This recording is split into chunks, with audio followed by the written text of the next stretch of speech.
Leading na si Grandmaster Wasiso dito po sa ginaganap na Norwich Chess 2026.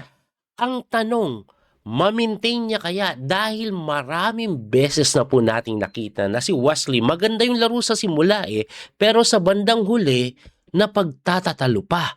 Ngayon, round number 7 na, 4 na laro na lang po yung nalalabi. Kalaban niya po si Grandmaster Gukesh World Champion. Anong nangyari? Itim dito si Wesley. Ma-maintain ba ni Wesley yung kanyang pagkalamang? Eto po, E4 ang tinira ni Gukesh. Nag-E5 si Wesley.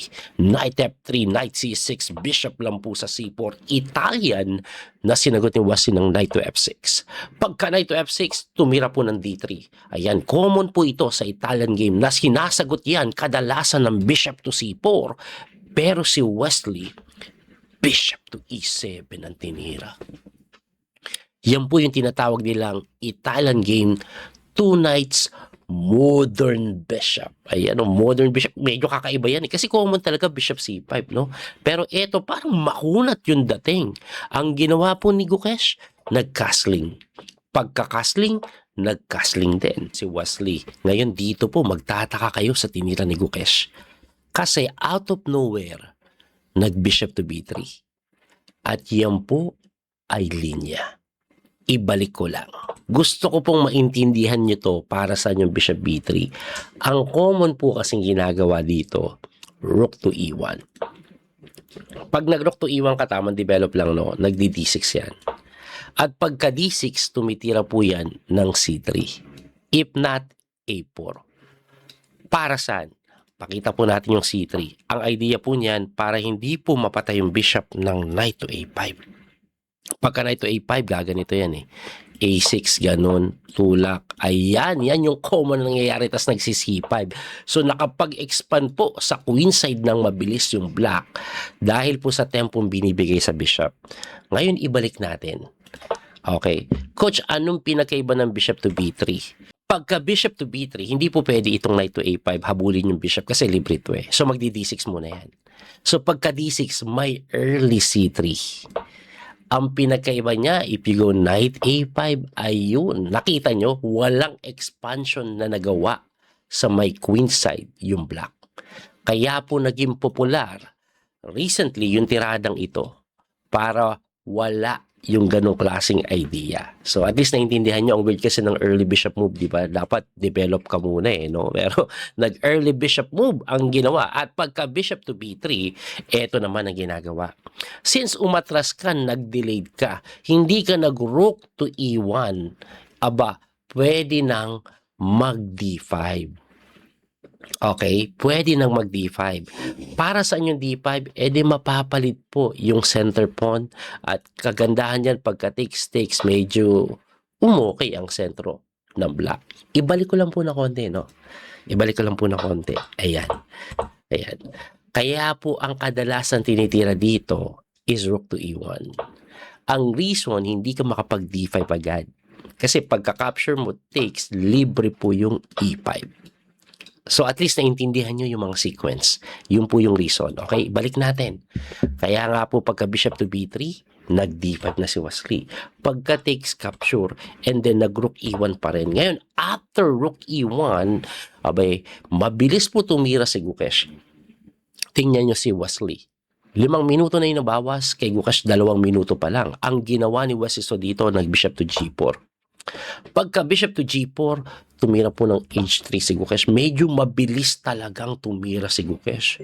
At pagka h3, aba, nag-isip dito si Wesley. Kasi ganito po ang nangyayari. Kailangan po kasi ni Wesley kainin tong knight para pagka bawi, hindi po makapture ito. Ang problema kasi dyan, pag nag-bishop to h5 ka, na ginawa ni Wesley, meron pong g4, ayun. At sa akin pong napansin, mabilis tinira ni Wesley yan. So, ibig sabihin, preparado siya. Ano bang meron sa g4? Kasi nga, nawala yung pin sa knight, tatakbo yung bishop mo, libre yung pawn sa e5. Na kung saan linya. Nalaro nga po ito ni Garry Kasparov kay Kramnik noong 1995. Nauwi yung laro sa tabla. So, linya pa rin pala yan. Ngayon, pagka knight takes to e5, kinapture po, and then kinapture ng Torre. At ang mga nangyari before, meron pong tumira ng C6, meron pong tumira ng Knight B6. Pero tingnan nyo po yung oras ni Gukesh. Ang bilis tumira ni Gukesh. Kilala na po ang mga batang Indian players, si Pragnananda, si Gukesh, pati si Arjun Erigaisi. When it comes to opening preparation, grabe po katindi nila. So si Wesley, tingin ko nag-alala na po dito Kung ititira niya po yung mga linya, baka ma-shoot siya sa balde. Preparado si Gukesh. Lamang na po ng mahigit 5 minuto na Move number 12 pa lang. So ang ginawa po ni Wesley, tumira po siya ng hindi normal. Siya po ay tumira ng Knight to B4. Ayun ang kanyang ginawa. Knight to B4 lang, novelty po ng laro. So ang pinaka-idea, dito po siya iikot. Ngayon, coach, 1 pawn down si Wesley. Di ba delikado yan? Yes, 1 pawn down, pero ito po ay equal lang according to engine evaluation, given na extended yung mga pawn. Mamaya po kasi pwedeng basagin yan kahit na 1 pawn down, yung attacking darating nakakatakot for the side of white. Anyway, pagka Knight to B4, it turns out alam pa rin ni Gukesh, mabilis tinira, nag A3 lang Pagka A3, nag Knight to C6, and then dito tumira po si Gukesh ng Rook to D5 na pinag-isipan niya ng matagal. For the first time, gumamit po ng oras si Gukesh 10 minuto, inatake lang po yung Reyna. Ayan, ibalik ko lang po, no? Dito po, mabilis tinira to ni Gukesh. At sigurado ko, preparado siya dito kung ang ititira ni Wesley, Bishop to D6. Yan po kasi yung number 1 engine move. Bishop to D6, hitting the rook muna. Para walang rook to D5. Pero nakita siguro ni Wesley, mabilis kang tumira boy. Atras lang ako. Atakihin ko yung Torre mo. Pagkatira mo dito, saka ako magbi-bishop to D6. Ayun ang nangyari. So pagka bishop to D6, nag-isip na naman si Gukesh. So ibig sabihin, wala na siya sa home prep. This is looking good for the side of Wesley. Nag-bishop lang po sa may F4. Pinipin po yung bishop. Natinirahan lang ni Wesley ng knight to E7. Hataw sa Torre. Pero kinapture pa rin yung bishop no? Ang tanong ko, libre to. May kain din doon Kaya ang ginawa, binawi na lang yung pawn. Pagkabawi ng pawn, nag-rook sa may B4 na tinirahan po ng B6. Mali ang pinapatira po ng engine. Maniwala kayo sa hindi, walang pakialam yung engine sa pawn. Pakain mo daw yan. Ang tira, kending ng king lang. Ang weird. Bakit? Para wala yung pin, bigay mo yung pawn, pero atake ka dito. Kailangan mo na matinding lakas ng loob para gawin yan. Kasi matutupon sound ka na sir Pero sabi, okay daw, may atake. Equal daw pag ganun Equal lang, magbibigay ka 2 pawn. Anyway, ang ginawa ni Wesley is yung mga typical na tulak ng pawn. Depensa. Kasi yung Torre mukhang naliligaw na Diba? Unang tingin niya parang matatrap pa yan dyan Anyway, pagka B6, tumira po ng Knight to C3, develop lang. Sinagot na ng King H8. Ayan na yung idea ni Wesley. Tingnan nyo po yung oras, 20 minutes na lamang ni Wesley. Ibig sabihin, tagumpay si Wesley, nailigaw na itong si Gukesh. Sa totoo lang po, lamang po ang white dito. Pero ang hirap laruin ito dahil may F5 na paparating. Grabe yung atake. Nakakatakot, no? Anyway, ang tinira po niyan is nag-rook lang po sa may B4. Ayan, di ba? Nagkakamali-mali na Natatarantan na siya sa atake ni Wesley. So, ibalik natin ang tama tira daw para ma-maintain yung kalamang queen to F3 na nakakapagtaka po yun. Kasi bakit mo ibabalan ng Reyna dyan? F5 nga paparating. Tapos pagka F5 daw, queen to G3. Yun daw ang pinakasimple. Anyway, nag-rook yan dyan So, nakapag F5 na si Wesley. Pagka tira ng F5, nag-rook to F4. Nasinagot ng bishop to E8. Puro number 1 engine move tira ni Wesley. Medyo mabilis na siya. Si Gukesh ang nag-iisip ngayon. 1 hour and 5 minutes na lang si Gukesh. 1 hour and 34 pa. Itong si Wesley. Halos 30 minutes po ang kalamangan sa oras. Anyway, ang tinira po ni Gukesh, nag-queen to F3. Pagka queen to F3, and dito, medyo nagkamali si Wesley, no? By the way, ang tagal tinira yung queen to F3 na yan, 15 minutes. Ang tinira po kasi ni Wesley is bishop to C6. Ako, napaka-logical ng bishop to c6 para sa akin. Atakahin mo yung reyna para gumalaw. Nag-queen to g3. Pero ibalik ko lang po, ang pinapatira po ng engine, ito daw po yung equal na tira, bishop to d7. Ano pong intensyon? Magna-knight siya dito. So basically, mapipilitan yan capturein. So nabasag ang kanyang structure. Ayun, yun daw po ang mga tira na magandang gawin ni Wesley. No? Ibalik lang po natin, ang ginawa niya po, bishop to c6 nga, na napatak po yung reyna, and then nag-queen lang po sa may d7 with the intention of knight here. Pagka-capture mo, capture, pusang gala, nakakatakot yung bishop po. Basag yung structure ng king. Kaso, chess player din siguro kasi nakita niya po yung rook to d4 na tira. Simpleng atake sa pawn na mapipilitang kang depensahan. At pagka-depensa na mali pa daw, balik natin ha. Grabe yung engine, bigay lang daw. Ang hirap maintindi nun.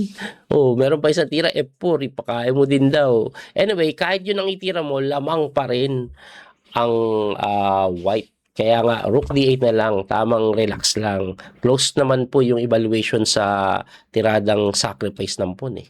Oh, halos pareho lang. Ito, rook a to d8, number 3 engine move na sinagot ng rook to e1. May ganun pala.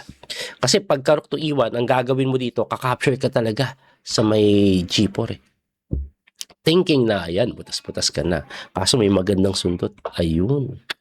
Pagkatakbo, saka kinapture. So pagka-takes, nag-rook to f3 si Wesley, hitting the queen. Napatakbo po yan sa may h2. Ito po ay winning daw or clearly better for the side of Gukesh.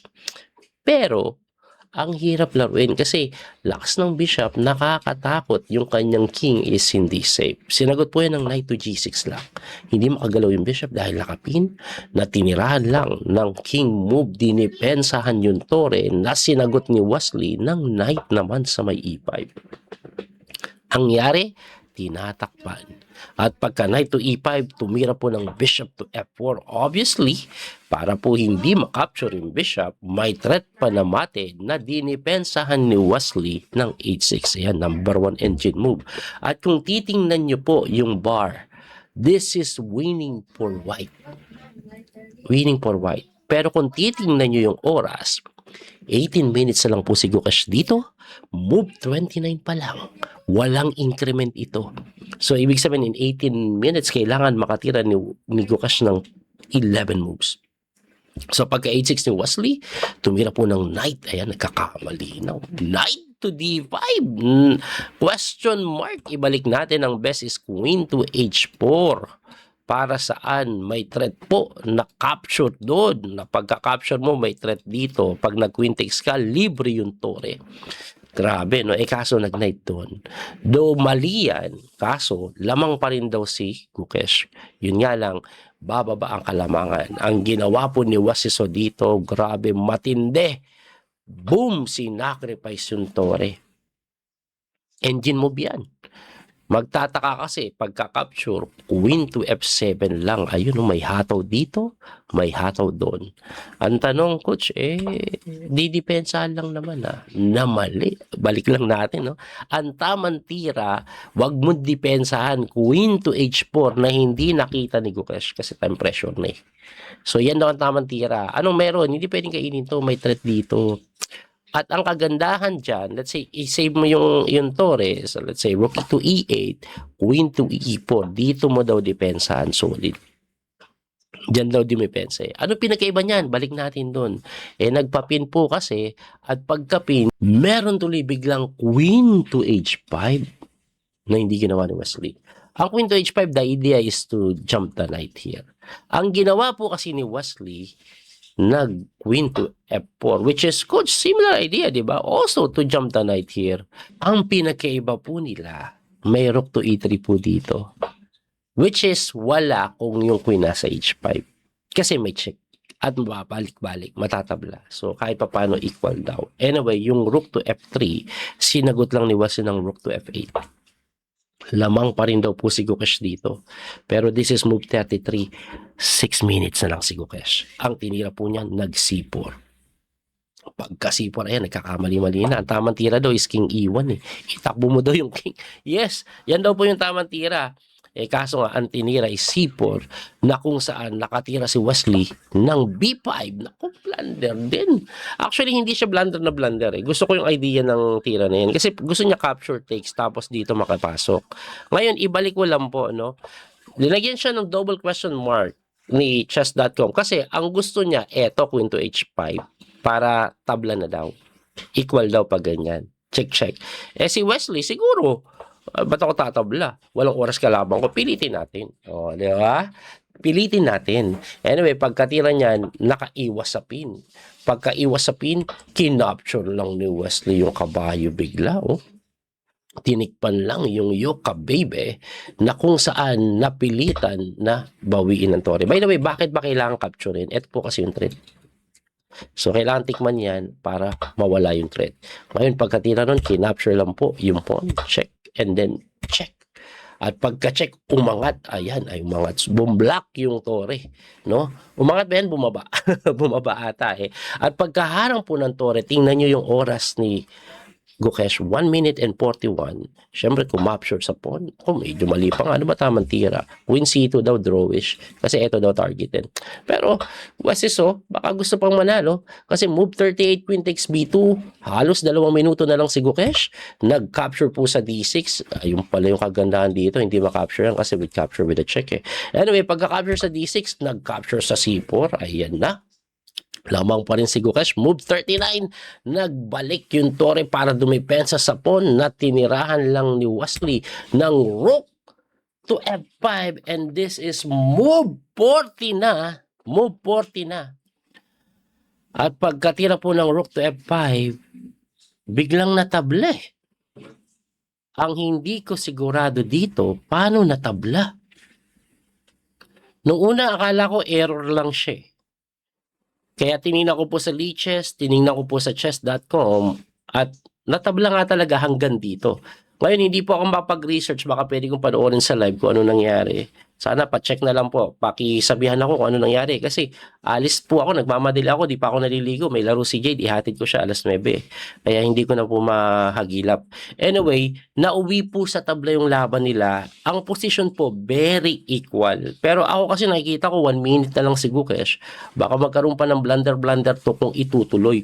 So hindi ko po alam kung nagkaroon ba ng operan ng tabla dito or kung tinabla nila by agreement. Hindi ako sigurado. Drawish lang daw eh. So, ang tira daw po dito, rook e7. Ayan, try mong matihin. Oh. Tapos, queen to b1. Okay? Tapos, pagkaangat, king to e2. Ayan. Oh. Medyo tabla na po pag chumek ka. Ayan, king to e1, tabla na. Yan lang po mangyayari. Ayan, oh. So, pwede daw, bumalik ka na naman. Oh. Di babalik lang din ulit. Tabla. Baka nagka-repetition. Hindi ko sure eh. Hindi po pumasok yung repetition. Anyway, natabla po yan at napunta sila sa Armageddon. Okay, tingnan po natin yung Armageddon game nila.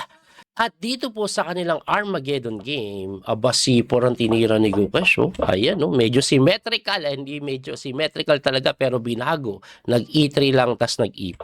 So, Armageddon lang ang laban. Oy, typical po yan sa mga English opening na A6 tas gaganito tas i-prevent naman po ng white no or ng black. Ayan, rook B8. Yan talaga mag-B4 eh. Okay, okay. Aha, rook B8. Pareho sila oh. Ayan, no?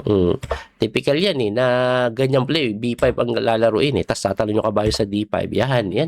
Tapos magaganito yan. Yan, ganyan na ganyan ang typical na idea dyan. Pero inunahan ni Wesley, B5 niya. Capture takes and then knight to C6. Umatras. Nag-rook lang po sa C1. Aba, mabilis po si Gukesh ha. Nag-rook lang po sa may C8. At nag-bishop to E4. Pinapalit yung bishop. Inatras. Ayaw ko.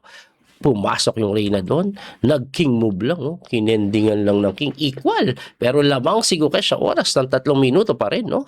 Nag-capture and then kinapture, pinapalit yung reyna, kinapture yung pawn. Actually, pagka-capture ng pawn, blunder daw yan na hindi nakita ni Wesley. Mahirap makita yung tira. Out of nowhere, bishop lang daw dito. Anong idea? Eh, halos ikulong mo na yung reyna. Kasi magtutula ka dito. Yun ang kasunod. Tapos kulungin mo yung Reyna. Ganon. Ang ginawa kasi ni Wesley Knight, C6 typical, ayan, atake mo yung Reyna, tumira doon, and then nag D5, ayan, ganda, di ba? Umatras, at pagka-atras, nag-rook to A8, na tumira ng queen to B4, at dito po, no, medyo na ano siguro si Wesley, hindi niya nakita yung best move na king move. Kasi pagka-capture mo, atake doon, and then tabla lang kailangan mo eh. Tabla nga lang kailangan mo, di ba? Halos walang mapuntahan yung Reyna. Ang ginawa niya po kasi is nag-rook agad doon, blunder. Queen takes king. Gumanon. Akala niya makukulong Reyna. Mukha kasi makukulong eh. Pero hindi nakulong yan eh. Ayan oh. Mukhang kulong eh. Mukhang kulong. Kaso, ayun, nahamon yung Reyna niya din at nakatakas eh. Ayan oh. Nakatakas. Ayun oh. Ganun-ganun kending, nakatakas. Yun, nakatakas. At dahil nakataka, si Wesley na-drain niya yung oras niya po doon sa part na yun. Tingnan yung oras ni Wesley, 1:54. 4 minutes pa itong si Gukesh. Okay, 1 point down po siya. O 2 points down na pala. Hanip na yan. 2 points down. Tuluyan na pong nag-blunder dito. Ayan, no? Gumanon. Pumin, kala mo maganda. Pang! Talo agad. Napilitan kakainin and quality down, lamang pa sa oras. At eto, ubos na si Wesley. At dahil po sa talo niya na yan, 1 point lang ang nadagdag kay Wesley. Natalo siya sa Armageddon. Ang tanong, nakahabol ba si Aleresa? Kasi 1.5 lang lamang ni Wesley. Kung nadagdagan to ng 2 points, aba, di leading na naman si Aleresa. Anong nangyari kay Aleresa? Laban niya kay Prague. Talo. Natalo si Aleresa kay Pragnananda. Ang ibig sabihin, ito po ang standing nila.